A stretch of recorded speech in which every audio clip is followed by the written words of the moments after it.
All right, all right, all right. Welcome back. MisFitNation. If you're a veteran and you're struggling or feel like you are leading a path towards the darkness, stop and think about those who are around you. Think about how they truly value you, how they will miss you. You are not alone. You need to talk to someone. Someone will listen to you.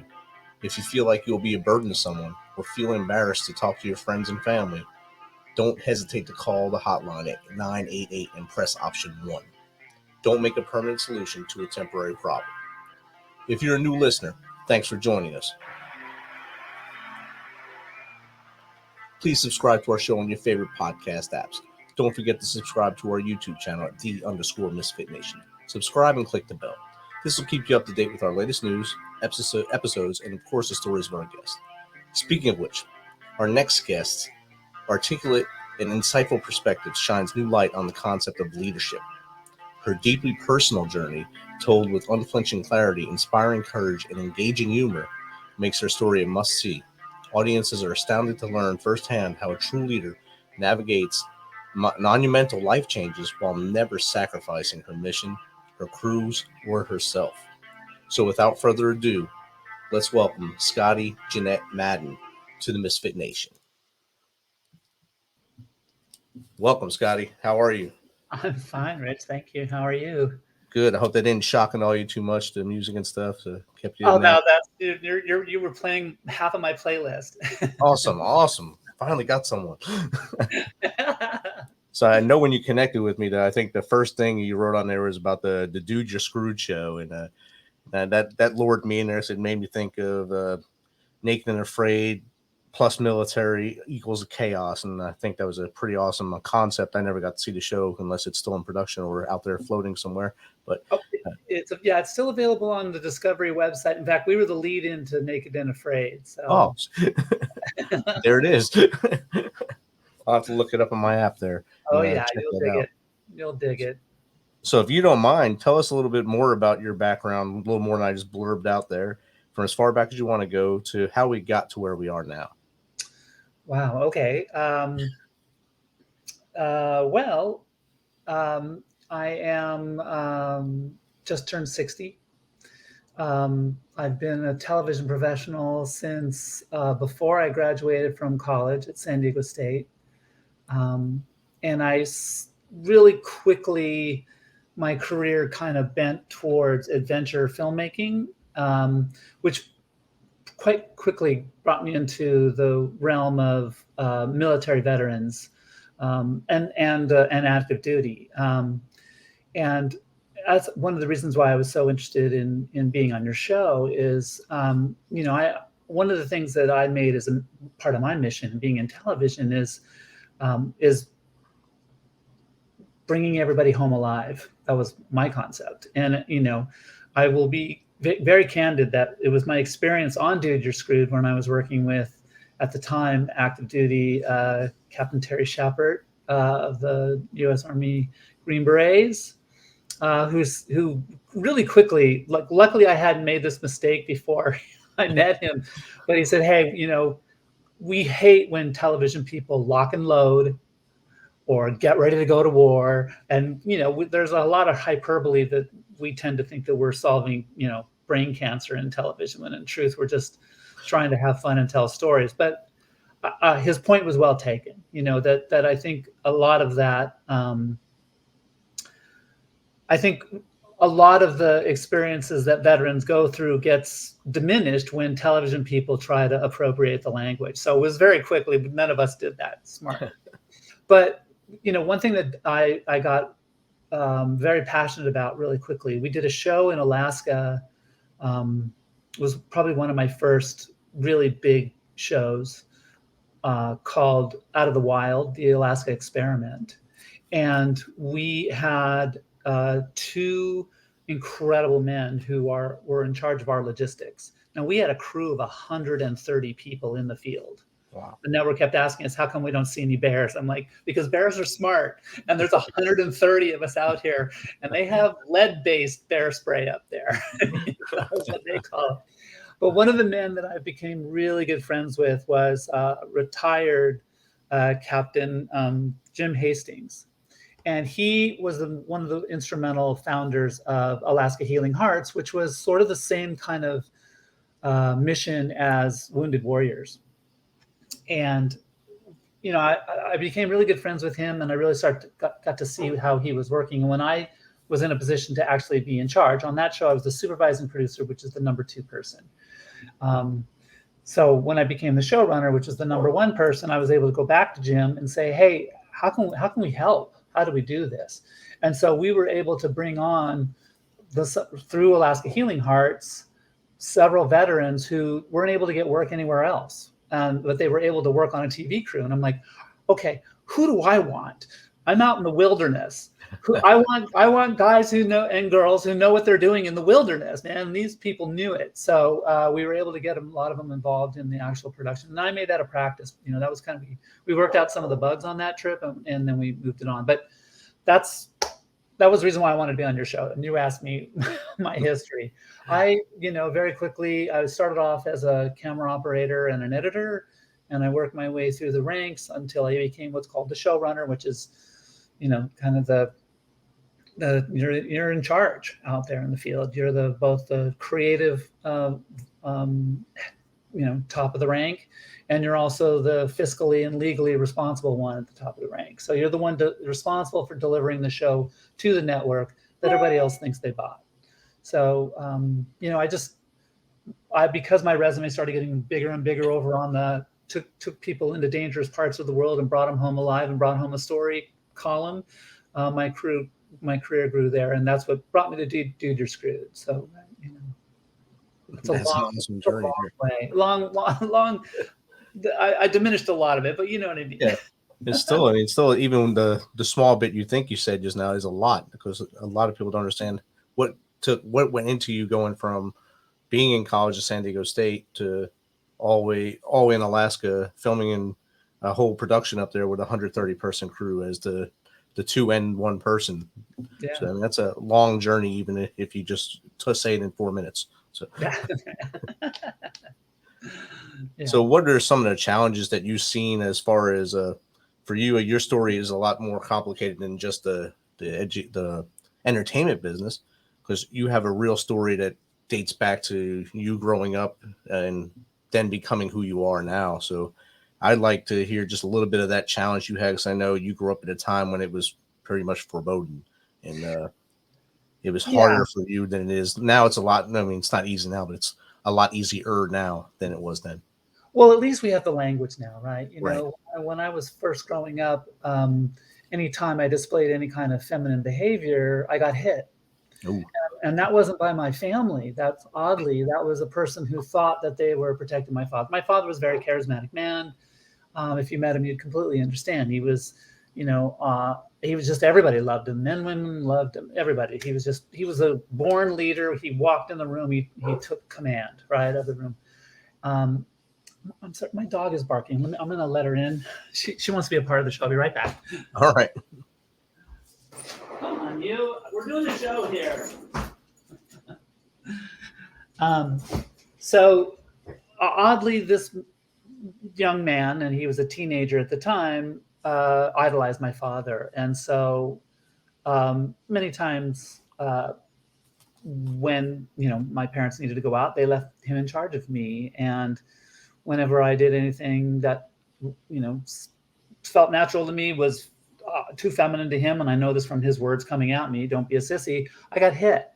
And I got threatened with, "What would your father say?" And I thought my father loved me, and I thought he would. I didn't know I was doing anything wrong, except that it elicited this behavior from him. So, it doesn't take a genius to figure out, don't do that stuff. I was firstborn of 4, and everybody thought I was my dad, chip off my dad's old block. And I knew how to make him happy. I loved sports. So when I excelled in sports, he was excited. But I also excelled in art, and he was happy about that too. And I excelled as a student, and he was happy about that. So he was just happy about me being happy, I think. But he was a man's man. And there were times where if I, do you want me to give you something to cry about? I was already crying. I'm like, I got one, thanks. Um, so I bottom line is, like many trans women, I learned to suppress it, and I tried to thrive despite this. Well, it doesn't go away just because we get good at being able to not show it to the outside world. It makes it worse on the inside. It creates, I have a TED talk where I say it far better because I practiced it, but it was like having icicles that were lit on fire hammered into your skin at every moment of the day. Wow. I had to constantly keep this hurricane of trauma and fire away so that I could just get through my day. And it was never not a thought. And the thought was, I'm wrong. This isn't right, but I can never be right. And I can't do anything about it. And it just this unending cycle of this. And you have to use your mind to kind of get on top of it and suppress it. And I could keep it in a box for about, well, this will surprise you, for about 28 days. And then it would come out again. And gee, I wonder where that cycle came from. And then I would take me about 4 or 5 days of just basically walking around. The way I describe it is like if you were holding on to the inside of, if you had to hold the heat shields on the space shuttle as it was re-entering. Wow. Because that's the only thing that was going to keep you from burning up. That's what it was like for 4 days. And then it would be 4 days after that of just shame. Like there it was again. It came back. You didn't do anything about it. You're a terrible person. You need to die. And then it would be like trying to climb through that, miasma, and all the while acting like everything is okay. So that went on. And I thought, if I sewed them together, like if I said, well, this happened last month, it's happening now, it's probably going to happen next month. If I did that and then didn't do anything about it, then that was on me. So I never sewed those together. I just went, well, I hope that never happens again, and then tried to go off into my. I mean, I had a huge quiver of denial arrows, and they all had little angles on them that I could use. I had more arrows in my quiver than golfers have, drivers in a bag. So I could figure out how to get past it the next time, but it never worked. I was married. I got married at about the age of 26. It was an amazing marriage. We were incredibly in love, and I made, these are her words, not mine, I made her the happiest woman on the planet. But it still didn't go away. And one day at about year 20, I woke up at the foot of our bed at about 5 a.m. in the morning holding 2 cups of coffee. Now, that's not strange on a Saturday morning for me to make coffee for us so we could cuddle in bed, but it was strange for me to be doing it at 5 a.m., even stranger that I didn't remember how I got there. Wow. And my wife, Marcy, said, wow, that's really sweet, but it's awful early for coffee. And that's when I kind of came back into my body, and I just blurted out in a far more confusing and less articulate fashion that I just told you, I'm a woman. And as soon as it fell out of my mouth and bounced off of her face and was coming back at me, I was like trying to take it back. Like I was never going to tell anybody that I was going through this. I didn't know how to tell anybody about this. I didn't know what the language was. I mean, for me growing up, it was Dr. Renee Richards trying to play professional tennis and then being eviscerated every night by late night talk show hosts to newscasters, everybody talking about this freak and she needed to die. And who the hell did she think she was? And I was like, I don't know if that's me. I don't want to play tennis. So that started a 2-week process of Marcy basically and I just hugging each other and crying. She thought I was having a nervous breakdown and I was going to say I wanted a Porsche. And she used to joke, I would have got you the Porsche. But it took about another 5 years where it was just the two of us trying to figure out what what does this mean? What does this do? I didn't know what coming out would be. I didn't know what I wanted. I just knew what I had been fighting my entire life. So we got together and figured it out. And, for her, when in her words, she would say, I didn't fall in love with a gender. I fell in love with a person. And if this is what's growing, and I knew this once I started to figure out, you know, I need to do something about this now. It's out of the bag. What does this mean? If I could figure out what I wanted, then of course she would help me get it because she loved me. Right. But I didn't know what I wanted until we started slowly but surely doing it. And that's the one thing I want to tell everybody. It's like a lot of times it feels like a solo journey, but you have to tell the person that you love, and then you have to work together, and you have to go at each other's pace. A lot of trans women are like, okay, I've been holding on to this all my life. Let's do it all in one day, and like, you got to look at the people that love you catch up. So she did, and she had to do most of the heavy lifting because she had to change. Like, her ideal marriage, I was her fourth marriage, and I was her ideal marriage. She put me up as the poster child for every marriage out there, and I was always giving advice usually to the woman, because the dude isn't going to take advice, right? So I would do that, but it was more because we held onto the handrail of love. Oddly enough, when unfortunately 3 months after I came out to Marcy, she was diagnosed with ovarian cancer. Oh. And that was part of the reason why it was 5 years of time between telling her and before I came out to the world, because it was like, okay, let's get you out of cancer, and then we'll go back to me. And so we went through the motions. She had chemo and surgery and all that kind of stuff. And we had 4 really good years where we felt like cancer was gone. And so then we got back to then modifying our marriage and making room in our marriage for what was happening. And I wrote a book, and then she wrote a book. We started giving talks to colleges and businesses about, how to do this and what does it mean, and, that sort of thing. And, we fought ovarian cancer for 9 years, and she passed away in 2018. Oh, wow. But she passed with us and still in love. So, whenever I hear people say, well, I just can't wrap my head around it, or we have to agree to disagree, I'm like, yeah, fuck you. Marcy lost her King Arthur, and she had something to lose. People today who are just throwing opinions out left and right, they don't have anything to lose by doing that. And they're talking about a human being. And when you can do the work that Marcy does, well, then you can come back and talk. But until then, shut up.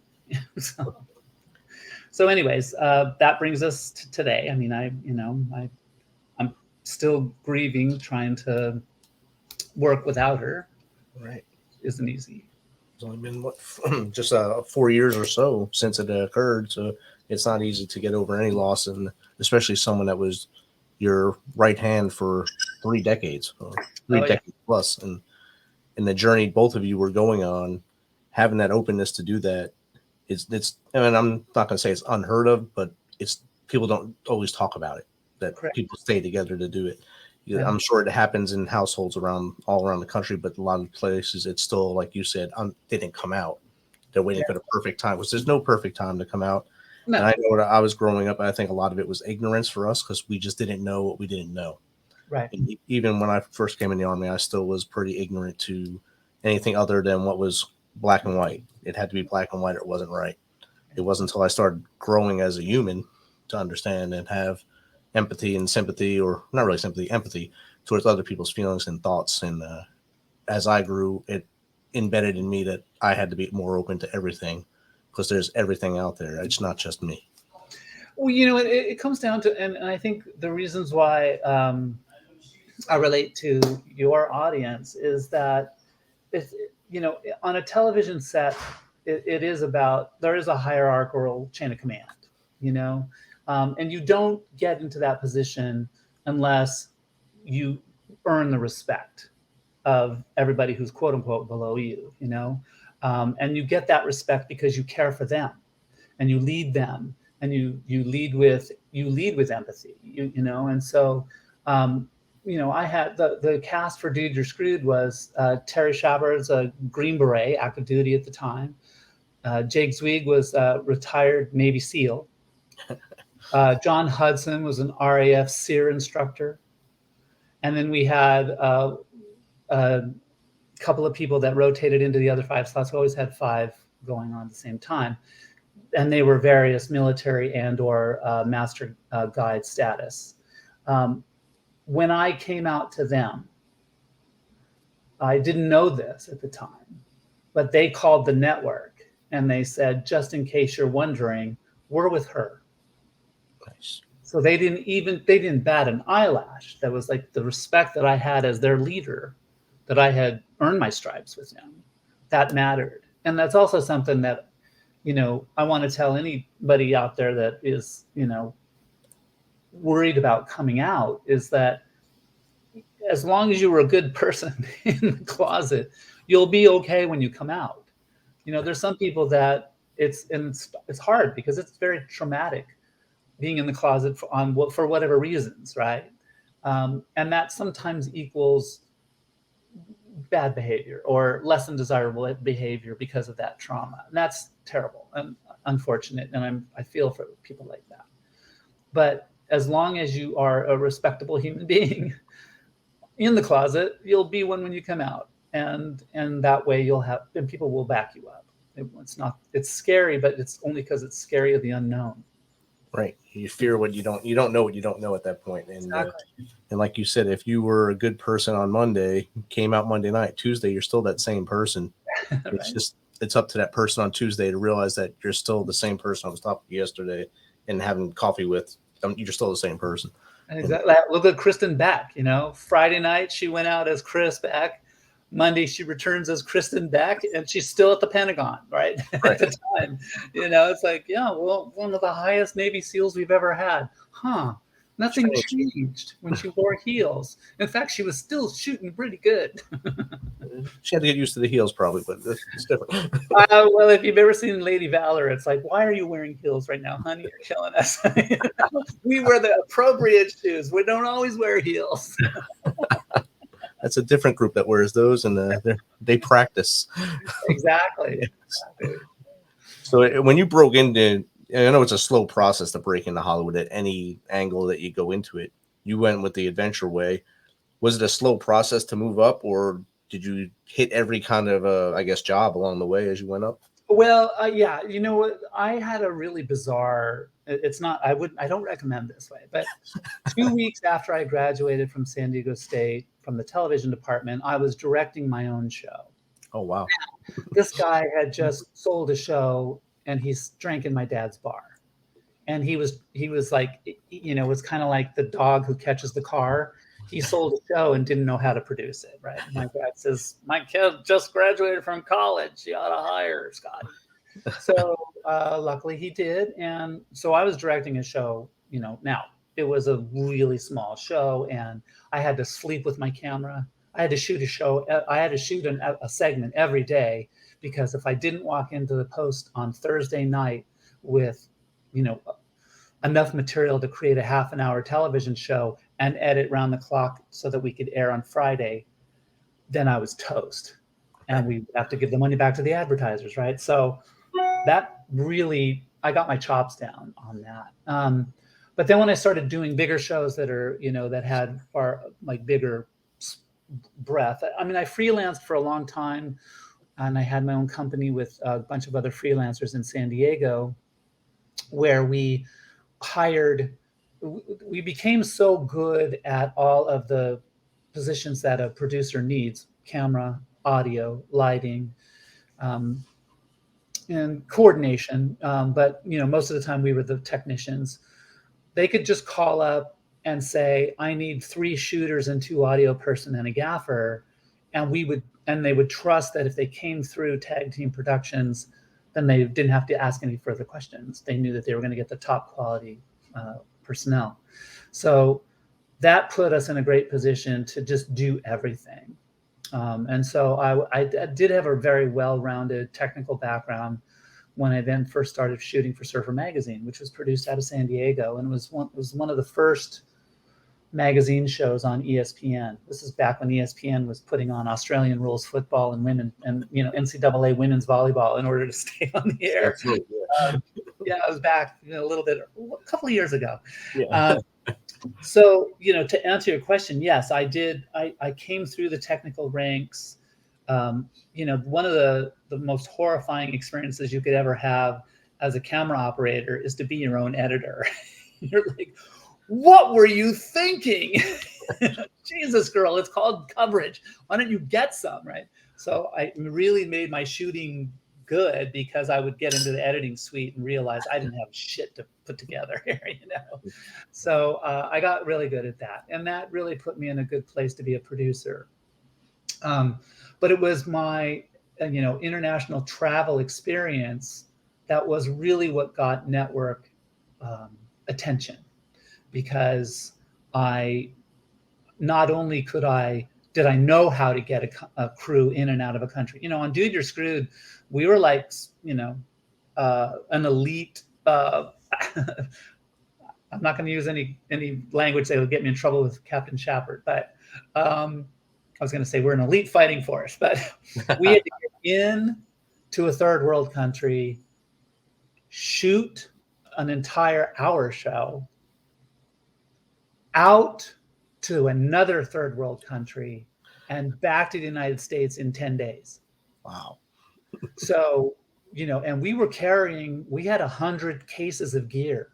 There were some airlines in Africa that we couldn't get our gear into the plane because our gear was too big for their little doors, right? So it was a logistical, crazy schedule.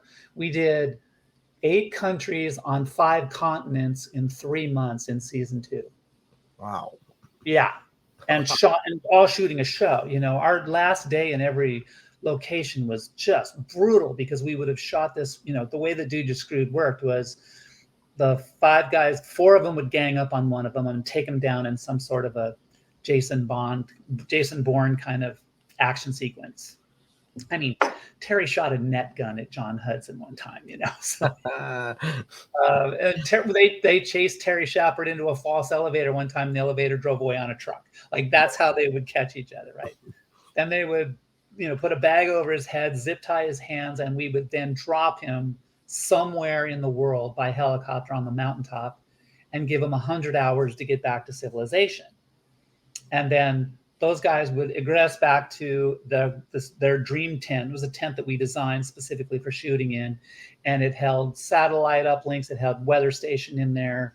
It had GPS tracking, and it had also each guy wore a biometric device on him. If he let his core temperature go too low in the cold or too high in the hot, he would disqualify. Oh, wow. And then they would smoke cigars and drink whiskey and laugh at him watching the satellite feed as he's out there starving and freezing to death, in Iceland or Romania or Namibia or Tanzania, you name it. We went there. And then when the guy came in to the 100-hour mark, got back to any kind of civilization, whatever, there was never any, it was just, you touch something that's civilized with a human being next to it, you win. In 100 hours. And then they would all get together and laugh about it, right? So that's what we did. Yeah, so that would take 4 days to do. And the last day, then I would have to interview all of them and get all of their thoughts for what we had just done. And it was like a 14-hour day. And that was while the rest of the crew was packing up. The tent packed up into 10 cases itself, right? So then, and I was toast because I was the one doing the interviews. I would get just, completely brain dead by the end of the day. And then we're on an airplane flying, trying to get between Namibia and Tanzania took us 4 countries, South Africa, up to, I don't even remember the route. I was batty, but, to get into some of these places, it's not a direct line, So, but it was some of the greatest times of my career. That was really fun. But it was really the guys that made the show the best, right? Because they had the discipline, they knew how to have fun, and as Terry said, nobody got pregnant, nobody went to jail, nobody's arms were broken. It was a good day. They all had fun, so it was good. Exactly. So yeah, I mean, because I came from the troops, but I came down, came up from actually shooting and recording the audio and editing a show myself. That's what gave me the ability to rise up and be a producer and then eventually showrunner, which is the executive producer who is going to deliver the show. Awesome. If you can give someone just breaking into the industry, maybe not coming out of college, maybe coming out of the military, and they just say, you know what, I've been a shooter all these years. Now I want to go to Hollywood and work and get my feet wet and then move up to the ranks. What three pieces of tips would you give them? Well, number one, I would say go talk to people. You don't happen, it's a little bit tougher through COVID, but the Hollywood is a place of relationships. So what sucks is you've got to be able to pay your dues, even if you've paid them already. I mean, I still work for free for friends just because someday it's going to come around that I need that. So you build that relationship. Build relationships is probably the number one thing. And I'll make this, call to your audience. If you can give them my Gmail address, and I'm happy to talk with anybody and see if I can help steer them in the right direction. I believe that I got here because somebody always believed in me. And so I always pay that forward. I'm also really big on mentoring, and but it's on people to maintain relationships. You don't just send one email or go out to one lunch and go, how come I'm not a producer in Hollywood?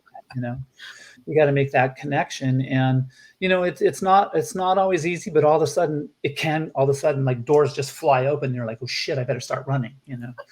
So That's good. Then it's great advice, and I think in almost any career, networking right now is the biggest thing to get you in. Sometimes it's not even what's written on your resume; it's who you know that gets you in the door. And it's always the body of work will show once you're in the door if you have any of those skills that you put on there. But yeah. It's who you know as you walk in the door, and I think that advice is probably the best advice for any career or any journey you're on in life. Yeah. Well, I think, and if if you're coming in cold, just the mere fact that you have the gumption to go and talk to someone and maintain a relationship shows that you want to be there. Right. Right. And that's what everybody's looking at. At the end of the day, I'm going to be, I'm not going to say the foxhole. I didn't say the foxhole, Terry, but I'm going to be in an airplane, or I'm going to be in a set with you for 17, 18 hours a day for a week. And we're both going to be at wit's end. I want to know that I can trust you and be with you, and that you're still going to deliver when we're both completely bleary-eyed. Definitely. And that's what relationships do. When I can lean on you is the best time when we're both at our zero factor. So Exactly. So besides your email, what's a good way to find out what you're up to now or get in touch with you? My website, zuzabine.com, that keeps all the news that's fit to print.